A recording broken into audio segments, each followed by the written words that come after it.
Queridos hermanos de Lomas de Zamora, quiero enviarles un abrazo con cariño, con respeto, con gratitud a los hermanos, a los amigos y a todos los que en este momento se están congregando desde sus casas o desde algún lugar, buscando adorar a Dios juntos y también buscando ser edificados en la palabra de Dios.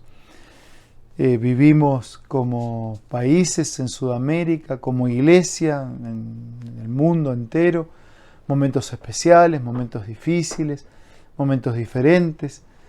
En 43 años de pastor yo nunca había vivido una cosa así. Nosotros aquí en Brasilia tenemos ya 12 sábados sin reuniones, sin cultos los sábados, sin ir a la iglesia. Yo nunca imaginé que en un momento le iba a decir a la gente que no vaya a la iglesia. Y ahora ya estamos trabajando, pensando y preparando y organizando para animar a los hermanos a volver a medida que en cada lugar, en algunos ya se han comenzado, podamos volver a los cultos que van a ser diferentes, con más distanciamiento, con casi sin abrazos. Pero bueno, vamos a tener que adaptarnos a esa nueva realidad, pero no vamos a dejar de sentir el amor del Señor, su presencia, sus promesas, su abrazo, y también nuestra fe y nuestra esperanza va a estar más fuerte porque vivimos cumplimiento de tiempos proféticos y el regreso de Jesús sin duda está más cercano. Ojalá que nosotros podamos vivir a la altura de estos tiempos y podamos renovar nuestra fe y nuestra esperanza. Yo quiero en este momento hablarles de San Pablo y de 4 cuarentenas que él tuvo que pasar en la vida. Pero antes quería orar para que el Señor nos bendiga en el estudio de la palabra de Dios. Querido Padre, al abrir tu palabra queremos suplicarte que abras nuestra mente y corazón, que nos hables, que nos instruyas, que nos fortalezcas y que renueves en todos nosotros un compromiso de amor y de fidelidad con la fe y con la esperanza. Oramos agradecidos y necesitados en el nombre de Jesús. Amén. Saulo nació en una ciudad que se llamaba Tarso, por eso se lo conocía como Saulo de Tarso. Tarso era una ciudad que también al mismo tiempo de ser judía era colonia romana, es decir, estaba bajo su jurisdicción y su alcance. Por eso él tenía doble ciudadanía. Saulo posiblemente en honor al rey Saúl y Pablo posiblemente en honor a un emperador. Esa doble ciudadanía le iba a ser muy útil porque él después llegó a ser el predicador a los gentiles, quien iba a llevar el mensaje más allá del pueblo judío. Así que fue un recurso que Dios le dio y que él lo aprovechó porque llegó a testificar delante del mismo imperio. 4 cuarentenas. Bueno, yo digo, la vida de Pablo fue una cuarentena, ¿no? A mí la vida de Pablo me apasiona realmente. La devoción matutina del año que viene me pidieron que escriba, estuve en el verano escribiendo y va a estar basada básicamente en la vida de Pablo, como se cuenta en el libro de Hechos, y en las 14 epístolas o libros de Pablo. Así que toda la devoción matutina va a tener que ver con la vida y con los escritos de Pablo. Por eso digo, Pablo a mí me apasiona, porque Pablo es un hombre que mientras él vivía, el diablo no tenía paz, ¿no? El enemigo no tenía paz. Él se consumía y se consumaba en Jesús y en la misión. Sus frases llenas de impacto, ¿no? Para mí el vivir es Cristo, el morir es ganancia. Ay de mí si no predico el Evangelio, no me avergüenzo del Evangelio. Haya en vosotros la misma actitud que hubo en Cristo Jesús. No vivo ya yo, mas vive Cristo en mí. Y Jesús vino para salvar a los pecadores, de los cuales yo soy el primero. O sea, Pablo era un apasionado por Jesús y por la misión. Yo soy un apasionado de Pablo y ruego que Dios nos dé a todos el espíritu que Pablo tuvo. Vamos a analizar las 4 cuarentenas. La primera, podríamos decir, fue una cuarentena de reflexión. Duró 3 días. Aparece allí en Hechos capítulo 9, tiene que ver con la conversión de Saulo. Él fue hacia Damasco. Damasco era una ciudad importante en aquellos días, era centro y capital de una región. Los cristianos se buscaban en esa ciudad grande refugio, y Pablo fue para allá para liquidar, para terminar, para disminuir, para fragilizar esa secta de cristianos. Él creía que el Mesías era un impostor y que los seguidores del Mesías eran impostores. Por lo tanto, fue allí con ese anhelo, con ese celo. El celo de Pablo no tenía límite, para el mal primero y para el bien después. Entrando a la ciudad de Damasco, una luz lo encegueció, y cuando se le hizo de noche, se le hizo de día. Si mientras veía, no veía, y cuando se le puso todo oscuro, entonces se le hizo la luz. Fueron 3 días de reflexión, de arrepentimiento, de entrega, de confesión, de perdón. Ananías primero no quería ir, pero Dios insistió y fue el instrumento que Dios utilizó, y finalmente Pablo fue bautizado, y de esa manera comenzaba una vida realmente motivada, entregada y totalmente comprometida a Jesús. En ese encuentro en Damasco hubo una frase en Pablo, después que se le identificara aquel a quien él perseguía. La frase dice: Señor, ¿qué quieres que yo haga? Y esa frase iba a cambiar y alterar la vida de Pablo, pero para toda la vida. Toda la existencia quedó marcada por esta frase: Señor, ¿qué quieres que yo haga? Y yo a veces pienso que nosotros no nos animamos a preguntar al Señor porque tenemos miedo a la respuesta, porque no alcanza con que tengamos valor para preguntar. Hay que tener humildad para escuchar y para atender y para vivir esa respuesta. Y Pablo tuvo las dos cosas, tuvo el coraje para preguntar y tuvo el valor para después permitir que Dios lo guiara. Así que su primer cuarentena, que duró 3 días, estaba enmarcada en el lema para toda su vida: Señor, ¿qué quieres que yo haga? Segunda cuarentena, aparece en Hechos capítulo 16. Esta cuarentena va a durar solamente una noche. Pero antes yo quiero ir contando los detalles que hicieron a esta cuarentena. Y ustedes deben recordarlos. Pablo quiso ir para un lugar, pero el Señor le dijo que vaya para otro lugar.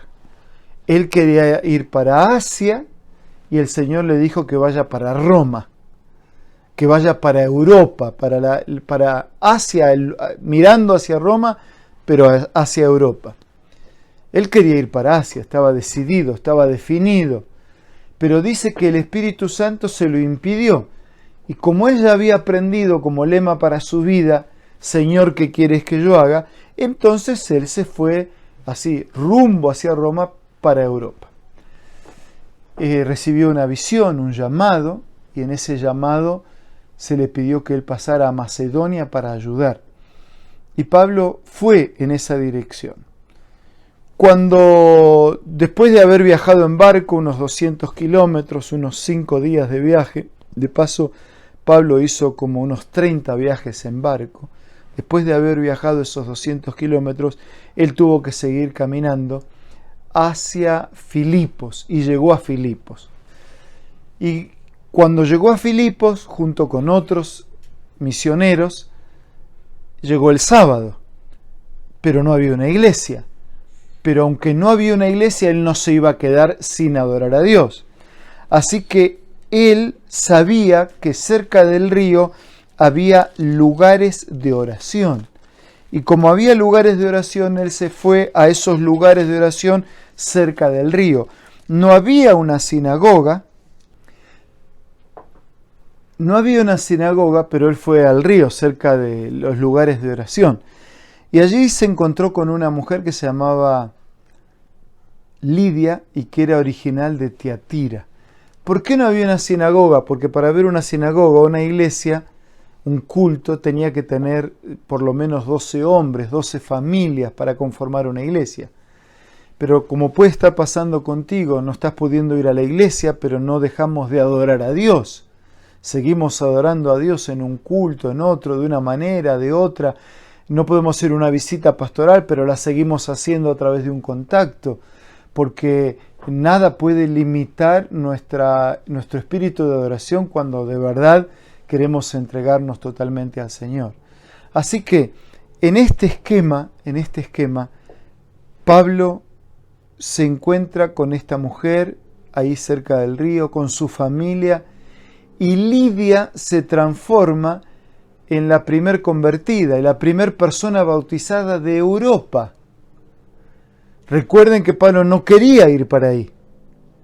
Pablo quería ir para Asia, pero el Señor le dijo que vaya para ese lugar y termina convirtiéndose por la gracia de Dios esta persona, que era una empresaria rica, que trabajaba con la púrpura, que eran recursos muy costosos. Termina esta empresaria y su familia no solo aceptando el Evangelio, sino conformando una iglesia, y su casa se transformó en la primera iglesia. Y después de eso había una chica endemoniada que producía negocio para sus dueños, y Pablo estropeó el negocio de esos dueños y también estropeó el negocio del diablo que trabajaba con esta chica endemoniada. Así que Pablo de esta manera alcanza la segunda persona y lleva a esta segunda persona hacia el Evangelio. A raíz de esto se arma tan revuelo que entonces terminan en la prisión. Pablo y Silas terminan en la prisión. Y esa es la segunda cuarentena, una cuarentena de una noche. Cuando Pablo lo encerraron, no sabía Pablo cuánto tiempo iba a durar su cuarentena. En realidad, antes de encerrarlo, lo golpearon, lo ensangrentaron. Le pegaron los famosos 40 azotes menos uno, o sea, 39 azotes. Eso rasgaba los músculos, la piel, machucaba todo el cuerpo donde eran dados esos golpes.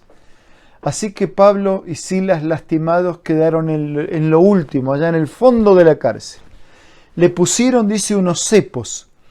Esa palabra cepo o madera es la misma palabra que se usa para Cristo en la cruz. A Cristo lo colocaron en un madero y a Pablo colocaron sus pies en un madero. Era un elemento de tortura. Y para Cristo también fue un elemento de tortura. Fue crucificado, la peor de las muertes, o las muertes concedidas a los peores criminales. Pero Cristo puso todo su cuerpo y su vida en el madero, en la cruz. Pablo solamente puso los pies. Y el relato bíblico dice que estaban allí y no reniegan, no insultan, no reclaman, ni siquiera se ponen a orar por liberación, lo cual hubiese sido totalmente transparente y legítimo. La Biblia dice que estaban cantando. Yo he tenido que visitar a veces algunas cárceles, hemos hecho bautismos en las cárceles y realmente son lugares muy difíciles para entrar. Hay que entrar y con mucho cuidado, los guardias te acompañan, los rostros, los ojos de la gente reflejan dolor, odio, violencia. Algunos están injustamente en esos lugares, otros están por cosas que han realizado en la vida. No es un lugar para cantar himnos, pero Pablo y Silas cantaban himnos. Algo pasó esa noche y hubo un terremoto. En realidad vinieron los ángeles y hubo un terremoto que sacudió la cárcel y hubo un terremoto que sacudió la ciudad. Y Pablo tenía todo servido para escaparse, pero no se escapó. Y él presintió que el carcelero se mataría, porque la única razón del carcelero era mantener presos a los presos. Si los presos se escapan, ¿de qué se acababa la razón de ser del carcelero? Así que especialmente y específicamente él estaba queriendo terminar con su vida, pero en la oscuridad la voz de Pablo fue una voz de esperanza. Dice: no te hagas daño, no te hagas mal, nosotros estamos acá.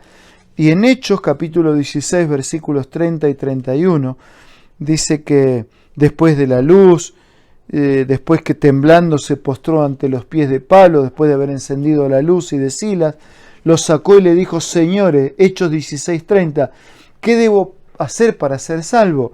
Y él le dijo: cree en el Señor Jesucristo y serás salvo tú y tu casa.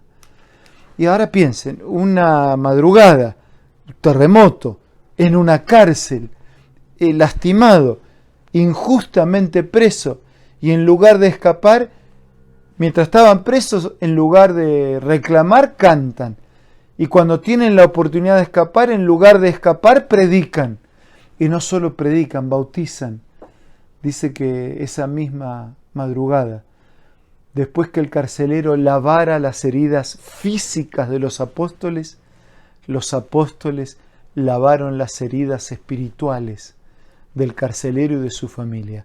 Y estos tres, Lidia de Tiatira, la chica endemoniada y el carcelero y su familia, fueron las primeras 3 familias alcanzadas por el Evangelio en Europa en una cuarentena, porque Pablo había aprendido a preguntar y a hacer: Señor, ¿qué quieres que yo haga?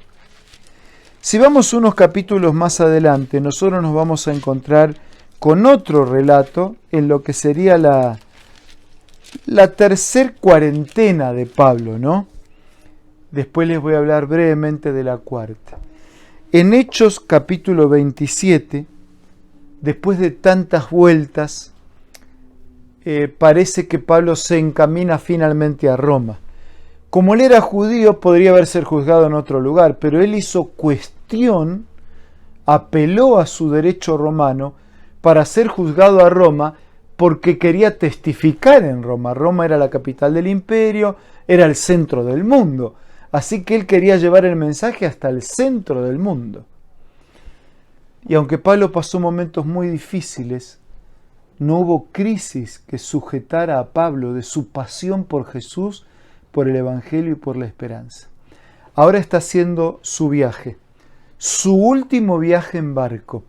Se estima que él hizo unos 30 viajes en barco. 3 veces, dice la Biblia, naufragó. Este viaje también tendría un naufragio. Pero voy a contar algunos detalles y después voy a leer exactamente lo que la Biblia dice. Pablo había avisado, él era conocedor de los tiempos, que el clima no daría para hacer este viaje. En aquellos días no había GPS o cartas náuticas, así que era el sol y las estrellas. Pero cuando venían climas invernales, la niebla, la tormenta, la oscuridad, hacía imposible la navegación con seguridad. Y él había avisado, pero ¿quién le iba a hacer caso a un viejo? ¿Quién le iba a hacer caso a un enfermo? ¿Y quién le iba a hacer caso a un prisionero? Él estaba viajando en ese barco, dice Hechos 27, eran 276 personas. ¿Quién le iba a hacer caso a este pobre creyente que se creía apóstol del Señor, de que el clima no iba a acompañar? No le hicieron caso y pasó lo que pasó. Primero se detuvieron, después continuaron bajando, fue ahí donde él dijo de no continuar viajando, continuaron y finalmente los tomó una tormenta. Esta tormenta duró 14 días, esta es la tercera cuarentena de Pablo. No es 3 días, no es una noche, ahora esta dura 14 días. 14 días dura esa tormenta peor, no el viaje.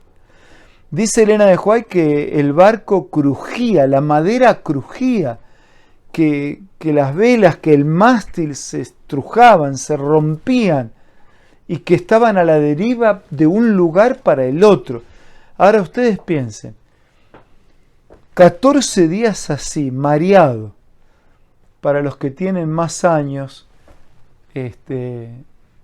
deben recordar que antes entre Buenos Aires y Colonia y Montevideo había lo que se llamaba una liscafa. Ahora hay unas embarcaciones grandes, pero antes eran unas embarcaciones para unas 100 personas. Y a veces cuando te tomaba una tormenta sobre el Río de la Plata, esos barquitos para 100 personas bailaban y bailaban.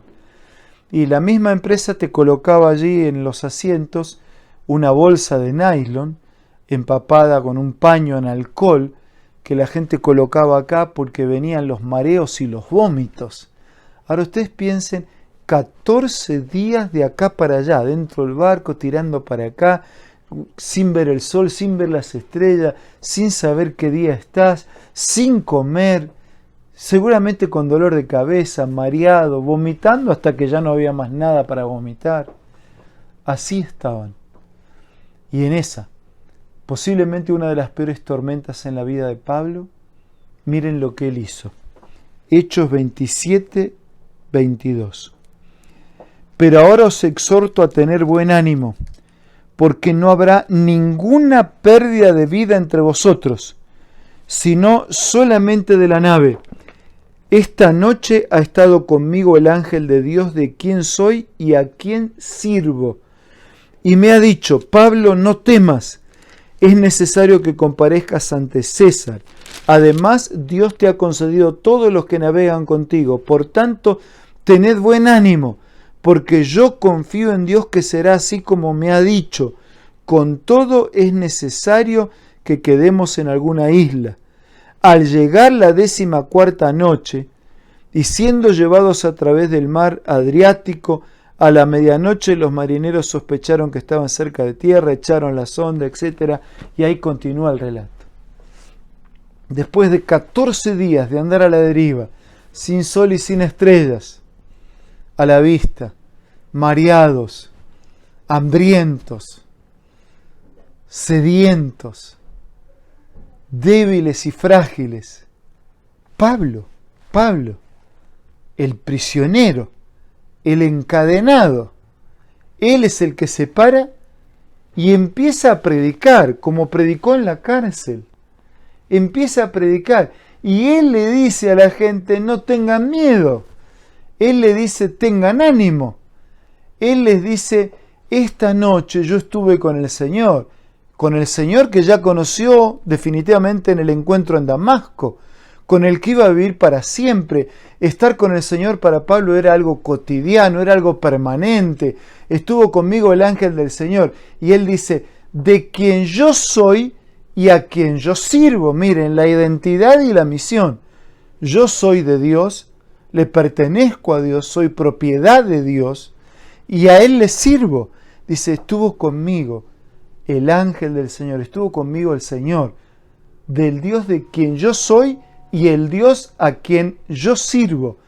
Y cuando Pablo dice eso de manera categórica delante del Señor, le está diciendo así de manera extraña, ¿no? Cómo él anima a otros a confiar, cómo es que anima a otros a tener fe y a tener esperanza, cuando él tendría que haber sido animado por los otros, el enfermo, el prisionero, pero el misionero sigue animando, sigue alentando, sigue sosteniendo y sigue predicando para 276 personas en la peor tormenta de su vida. Queridos amigos y hermanos, tal vez alguno de ustedes esté pensando y está pasando, no solo pensando, lo que considera la peor tormenta de la vida, por situaciones económicas, por situaciones de salud, por escasez de recursos. Tal vez estés pasando por lo que piensas y es la peor tormenta de la vida, como Pablo. Pero Pablo fortaleció su fe aún en la dificultad. Es en las noches más oscuras que las estrellas parecen más brillantes. Pablo fortalece su fe y fortalece su convicción de misionero. Le dice: la nave se va a perder, pero la vida de ustedes ninguna se va a perder y todos se van a salvar. Y ahora explica: ¿y saben por qué? Porque yo soy de Dios y porque yo sirvo a Dios. Y porque ese Dios a quien yo sirvo me ha dado una misión y yo tengo que llegar a Roma para cumplir esta misión, en el centro del mundo compartir el Evangelio y compartir el mensaje de Dios. Por eso, queridos hermanos, yo quería animarlos en este momento a que, como Pablo, podamos ser una voz de esperanza. Y alguien dice: pero pastor, yo estoy con problemas de salud. Seamos una voz de esperanza. Pablo también estaba enfermo. No, pero yo tengo una crisis, no tengo nada. Pablo tampoco tenía nada. Lo había perdido todo, pero no había perdido la fe. Lo había perdido todo, pero no había perdido al Señor. Lo había perdido todo, pero seguía teniendo la esperanza. Él era firme en sus propósitos, firme en su convicción y firme en la esperanza. El relato continúa, yo estoy resumiendo y abreviando. Pablo fueron náufragos allí cerquita de Malta. Después de ellos continuaron el viaje y finalmente, además de continuar el viaje, pudo llegar a Roma, y cuando llegó a Roma lo pusieron prisionero, ¿no? Y esta es la cuarta cuarentena de Pablo. La primera duró 3 días, la segunda duró 1 noche, la tercera duró 14 días en el mar, esta dura 2 años. Estuvo preso 2 años. Una prisión domiciliaria, ¿no? Como una frase que se usa en nuestros días, en algunos lugares. Pero dice que mientras él estaba preso, el último versículo de Hechos, Pablo permaneció 2 años enteros en una casa alquilada y recibía a todos los que a él venían. Predicaba el reino de Dios y enseñaba acerca del Señor Jesucristo abiertamente y sin impedimento. Y así transcurrieron los últimos días de Pablo. 2 años preso. 2 años preso. Y preso seguía predicando. Ya no podía ir de ciudad en ciudad. Ya no podía ir de iglesia en iglesia. Pero él seguía predicando. Fue allí que él escribió 4 cartas que nos siguen predicando hasta el día de hoy. Filemón, Filipenses, Colosenses y Efesios.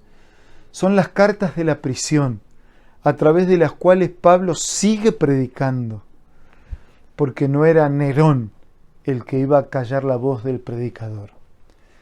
Cuando Pablo salió de esta cuarentena, fue para que sus días terminaran en esta tierra, pero no su misión, no sus escritos, no su apostolado, no su proyecto de vida que nos alcanza a todos, no ese espíritu positivo y misionero que apasionaba porque él era un apasionado por Jesús.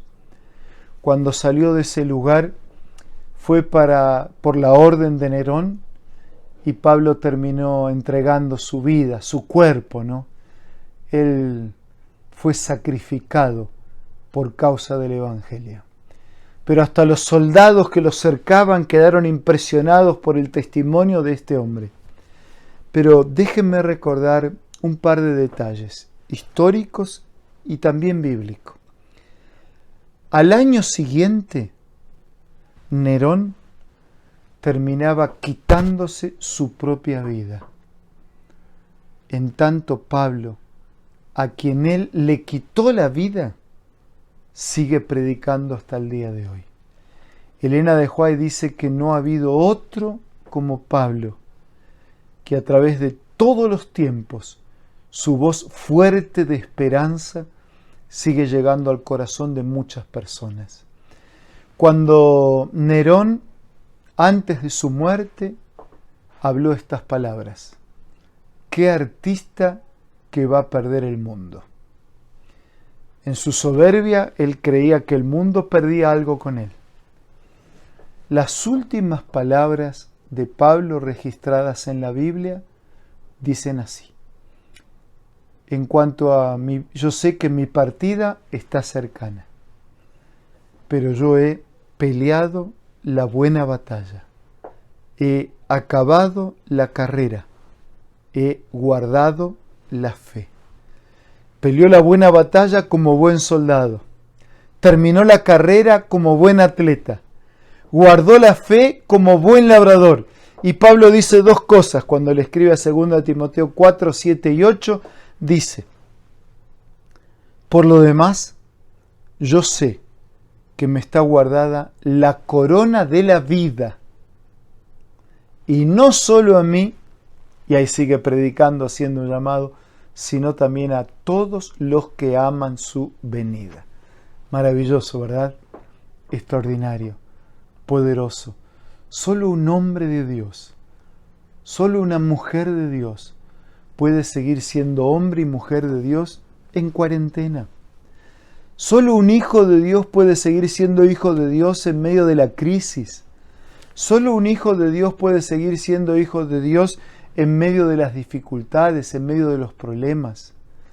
No eran los problemas los que iban a acobardar a Pablo. Al contrario, lo hacían más fuerte porque más se fundamentaba en la fe y en la esperanza.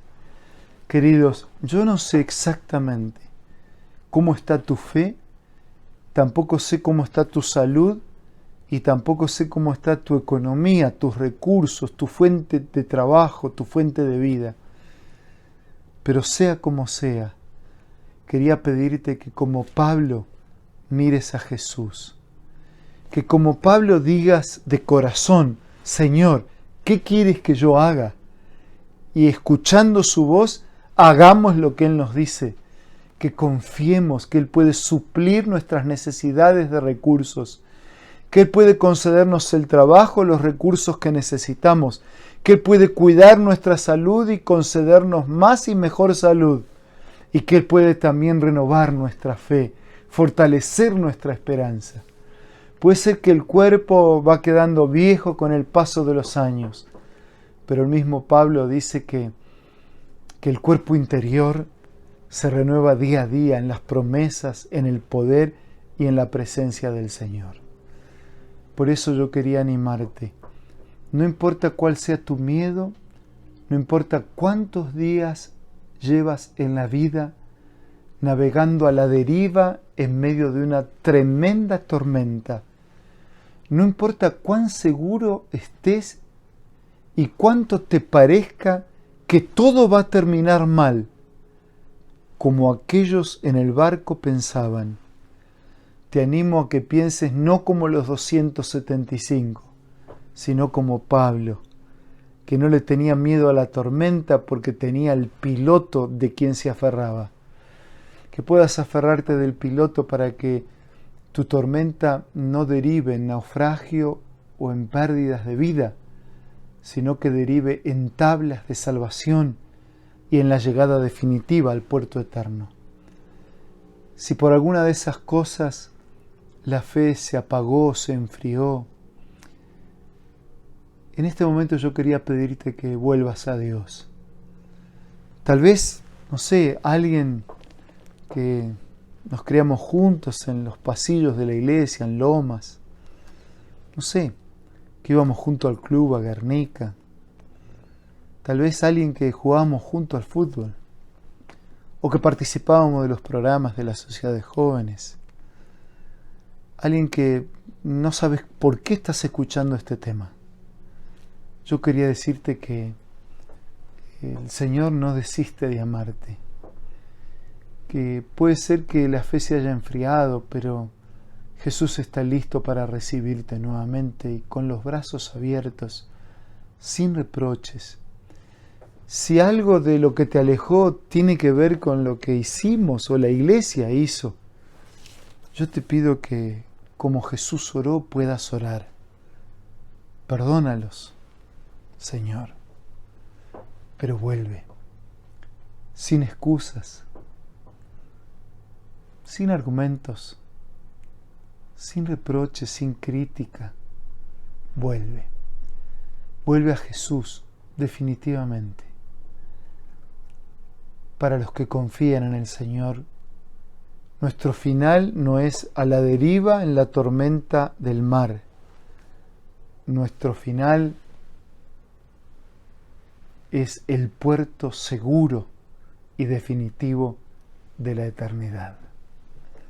Yo quisiera orar por ustedes en estos momentos, a renovar la fe, renovar la confianza y renovar el compromiso con nuestro Dios. Renueva tu entrega, renueva tu confianza, renueva tu fidelidad, renueva tu compromiso con Jesús. Vamos a orar. Querido Padre, no sé con cuántos hermanos, amigos, en este momento estamos conectados. Con algunos años sin vernos, pero hemos recordado momentos del pasado, de tu amor, de tu gracia que nos alcanza y de tu poder que nos protege. Hoy renovamos la fe, renovamos la esperanza, hoy renovamos el compromiso, hoy renovamos la seguridad que el final de nuestra vida no es sobre las aguas tormentosas del mar de este mundo. El final de nuestra vida es frente al río de la vida, frente a tu trono, para vivir una vida contigo por toda la eternidad. Bendice a nuestros queridos hermanos, amigos.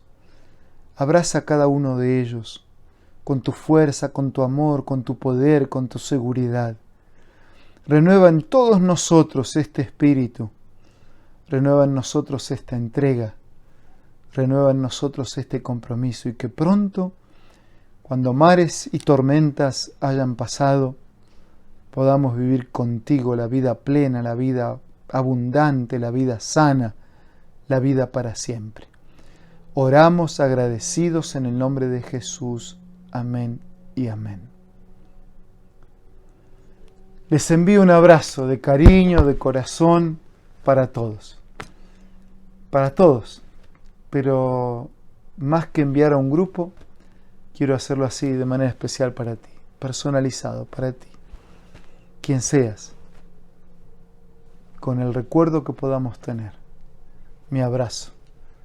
Los quiero en Jesús, los quiero mucho en Jesús y quiero que Jesús bendiga mucho a todos. Un abrazo para todos y muchas, muchas bendiciones. Sigamos siendo todos una voz de esperanza.